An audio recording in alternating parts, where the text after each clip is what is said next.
ও ভাই, নবী মুসার মতো ঈমান হলে রাস্তা হবে সাগর জলে, নবী ইউসুফের মতো ঈমান হলে একে একে দরজা খোলে, নবী ইব্রাহিমের মতো ঈমান যদি আজও থাকে বিদ্যমান, অগ্নিকুণ্ডে দেখতে পাবে কসরতে ফুল ভাগা। কুলনা ইয়া নারু কুনি বারদাও ওয়া সালামান আলা ইব্রাহিম। বান্দা যখন মুখ দিয়ে বলে হাসবুনাল্লাহ, আমার আল্লাহ আমার জন্য যথেষ্ট, এই বলে যখন নিজেকে সঁপে দেয়, তার কি লাগবে ওই দায়িত্ব স্বয়ং নিয়ে নেয় কে? সবাই বলেন স্বয়ং নিয়ে নেয় কে? তাহলে আমার প্রিয় ভাইরা, বিপদের শুরুতেই আমরা বলবো ইন্না লিল্লাহ।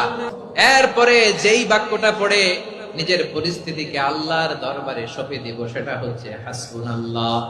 বিষ্ণু বলেন লা ইয়াজালু লিসানুকা রাতাবান মিন যিকরিল্লাহ, সব সময় আল্লাহর স্মরণ দিয়ে জিকির দিয়ে জিহ্বাটারে সিক্ত রাখো। আর শয়তানু জাসিমুন আলা কলবি ইবনে আদম, শয়তান বনি আদমের কলবে খামচি মেরে বসে থাকে।